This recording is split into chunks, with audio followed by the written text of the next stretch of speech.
Hi guys, welcome to our channel. ప్రస్తుతం మనతో పాటు దాము భారతి గారు సీనియర్ జర్నలిస్ట్ ఉన్నారు. వారితో ఒకసారి మాట్లాడతాం. సార్ నమస్కారం.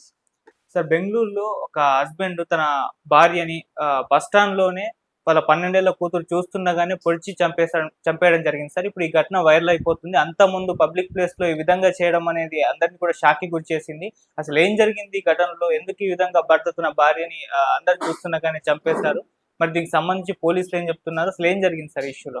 ఇది ఇప్పుడు కర్ణాటకని ఊపేస్తున్న సంఘటన. ఎందుకంటే బెంగళూరులో పట్టపగలు వందల మంది జనం మధ్య ఒక భర్త భార్యను 11 కత్తిపోట్లు అతి దారుణంగా పొడిచి చంపేశాడు. అన్నిటికంటే ఏంటంటే 12 ఏళ్ల కూతురు చూస్తూ ఉండగా అమ్మాయి ఆపడానికి ట్రై చేసినా కూడా అమ్మాయిని తోసేసి వాళ్ళ తల్లిని దారుణంగా పొడిచి చంపేశాడు.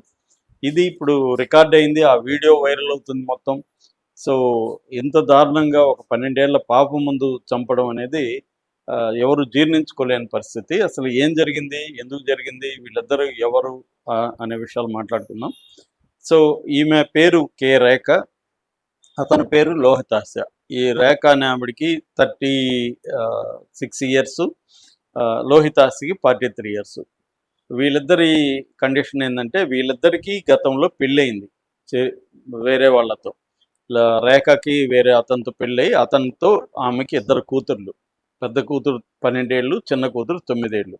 ఇతనికి కూడా లోహితాశకి కూడా వేరే ఆమెతో పెళ్ళయింది. అయితే ఇద్దరు కూడా విడాకులు ఇచ్చేసారు వాళ్ళకి. ఇక ఆ తర్వాత ఇద్దరు పరిచయం అయ్యారు. పరిచయం అయ్యి ఒక 1 year 1.5 year దాకా వీళ్ళిద్దరి మధ్య రొమాన్స్ అనేది కంటిన్యూ అయింది. ఆ తర్వాత పెళ్లి చేసుకుందామని డిసైడ్ అయ్యారు. 3 నెలలకు ముందు పెళ్లి చేసుకున్నారు. ఈమెదేమో చెన్నరాయపట్నం అని హాసన్ జిల్లా రేఖది. ఈ అబ్బాయిదేమో సిరా అని తుమ్కూరు జిల్లాలో సిరా అనే పట్టణం. సో వీళ్ళు అక్కడ నుంచి బెంగళూరుకు వచ్చారు. బెంగళూరులో ఈమె తవరెకెరే అనే ఒక ఏరియాలో ఒక కాల్ సెంటర్లో పనిచేస్తుంది, టెలికాలర్గా పనిచేస్తుంది ఈవిడ. అయితే ఇతనికి డ్రైవర్గా ఉండేవాడు ఇతను. ఈమె ఏం చేస్తుందంటే వాళ్ళ సెంటర్లోనే క్యాబ్ ఉంది, క్యాబ్స్ వాళ్ళ ఎంప్లాయీస్ని తీసుకెళ్లే క్యాబ్.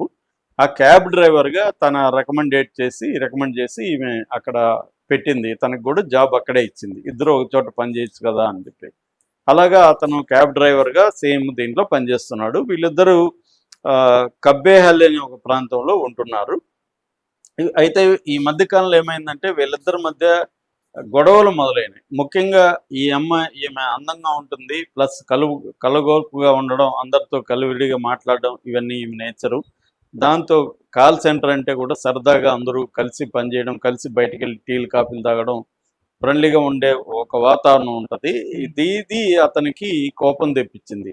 అంటే ఒక అతనితో ఈమె బాగా క్లోజ్గా ఉంది అనే విషయం ఇతను అబ్జర్వ్ చేశాడు. మెసేజ్లు పెట్టుకోవడం, ఫోన్లు మాట్లాడుకోవడం ఇవన్నీ చూశాడు అతను. దాంతో అతనికి అనుమానం వచ్చి ఈమెను అడగడం మొదలుపెట్టాడు. ఈమె అవన్నీ లేదు, మేము ఫ్రెండ్లీగా ఉంటాం, నేను అతనితోనే కాదు చాలామందితో ఫ్రెండ్లీగా ఉంటాను, అంత తప్ప మా ఇద్దరి మధ్య అఫైర్లు ఏం లేదు, అట్లయితే నిన్నెందుకు పెళ్లి చేసుకునేదాన్ని, నేను ఇట్లాగే ఎంజాయ్ చేసేదాన్ని కదా అని ఇది ఈమె మాట్లాడడం మొదలుపెట్టింది. అలాగే వీళ్ళిద్దరి మధ్య గొడవలు జరుగుతూ ఉన్నాయి గత కొంతకాలంగా. పెళ్ళై 3 నెలలు అయినప్పటికీ వీళ్ళిద్దరి మధ్య గొడవలు అనేవి మొదలైపోయినాయి. ఇలా ప్రధాన కారణం అయితే ఇది. దీంతో పాటు ఇద్దరు పిల్లల్ని నేనెందుకు పెంచాలా అనేది ఇతనుకున్నది. దాంతో ఈమె చిన్న కూతురిని వాళ్ళ అమ్మ వాళ్ళ దగ్గర వదిలేసింది. మీరు పెంచండి, ఇద్దరిని పెంచడం మాకు కష్టం ఉంది, ఎందుకంటే ఆయన ఓన్ చేసుకోవట్లేదు, నా మీద బర్డన్ పడుతుంది అనేది ఈమె చెప్పి చిన్న పాపని అక్కడ చేర్పించేసింది. పెద్ద పాపను మాత్రం తనతో కూడా పెట్టుకునింది. ఎందుకంటే బెంగళూరులో కొద్దిగా మంచి ఎడ్యుకేషన్ ఉంటుంది కాబట్టి అక్కడ ఊర్లో కంటే ఇక్కడ బాగుంటుంది అని చెప్పి ఆమె పెద్ద పాపను పెట్టుకునింది. సో ఈ క్రమంలో ఆ పిల్లల ఇష్యూకి సంబంధించి కూడా వీళ్ళిద్దరి మధ్య గొడవలు జరుగుతున్నాయి. అంటే ఒక క్లారిటీ లేకుండా వీళ్ళు పెళ్లిలోకి ఎంటర్ అయినట్టుగా మనకు ఇప్పటివరకు అందుతున్న సమాచారం తెలుస్తుంది. సో ఎప్పుడైతే క్లారిటీ లేకుండా ఎంటర్ అయినారో ఈ ఇష్యూ ప్లస్ ఈ మెయిన్గా అయితే అన్నిటికంటే ఇతనికి కోపం వచ్చి ఈమెకి వేరే వాళ్ళతో అఫైర్ ఉందని అతను గట్టిగా నమ్ముతున్నాడు. సో దానివల్ల అతనికి ఏంటంటే ఒక టెన్షన్ మొదలైంది. తనని వదిలేసి మళ్ళీ వాడిని పెళ్లి చేసుకుంటుందా, ఆల్రెడీ భర్తను వదిలేసింది, నన్ను పెళ్లి చేసుకుంది, మళ్ళీ నన్ను వదిలేస్తుందా అన్న టెన్షన్. నిజానికి ఇతను కూడా వదిలేశాడు భార్యని. కానీ మామూలుగా అయితే మా మనుషులు ఎలా ఉంటారంటే మనది కాకుండా ఎదుటోడి తప్పుల్నే చూస్తారు కాబట్టి ఆమె క్యారెక్టర్ మీద తనకి అనుమానాలు. ఆల్రెడీ భర్తను వదిలేసి ఇప్పుడు నా దగ్గరికి వచ్చింది, నన్ను వదిలేసి వాడి దగ్గరికి పోతుందేమో అన్న ఒక ఇన్సెక్యూరిటీ టెన్షన్ అయితే తనకు బిల్డప్ అయిందని పోలీసులు చెప్తున్నారు. దీంతో ఇతను గొడవ పడడం మొదలైంది. అలాగే మొన్న 22వ తేదీ మార్నింగ్ వీళ్ళిద్దరి మధ్య మళ్ళీ గొడవ స్టార్ట్ అయింది. ఈ గొడవ బాగా హీట్ పెరిగిపోతూ ఉండేసరికి ఈమె ఇంకా పాప కూడా ఉంది కదా, అఫెక్ట్ అవుతుందని చెప్పి పాపను తీసుకొని బస్ స్టాండ్ దగ్గరకు వచ్చింది. అక్కడ సుంకరకట్టె బస్ స్టాండ్ అంటారు. ఆ సుంకరకట్ట బస్ స్టాండ్ మాగడి రోడ్ అంటారు, చాలా పెద్ద రోడ్ అది. మాగడి రోడ్లో సుంకరకట్ట బస్ స్టాండ్ దగ్గరికి ఈమె వచ్చింది మార్నింగ్. అక్కడ నిలబడి బస్ కోసం వెయిట్ చేస్తుంది. చాలా వందల మంది అక్కడ జనం ఉన్నారు, బిజీ సెంటర్ అది. సో ఇతను మళ్ళీ అక్కడికి వచ్చాడు. అక్కడికి చాలా కోపంగా వచ్చాడు. నేను మాట్లాడుతుంటే నువ్వు ఎందుకు వచ్చేసావు, నువ్వు నాకు సమాధానం చెప్పు, నీకు వాడితో పేరుంది, వైడితో పడుకున్నావని గట్టి గట్టిగా అక్కడ అరవడం మొదలుపెట్టాడు. దాంతో ఆమెకు కోపం వచ్చింది. ఇంతమంది మధ్య ఇంతమంది ఉంటే నన్ను ఇలా అరుస్తున్నామని చెప్పి ఆమె కూడా ఆర్గ్యుమెంట్లో దిగింది.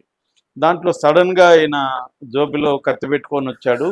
రావడమే వచ్చి గబగబ ముందు చెస్ట్లోను కడుపులోను 2 పోట్లు పొడిచాడు. దాంతో ఆమె కింద పడిపోయింది.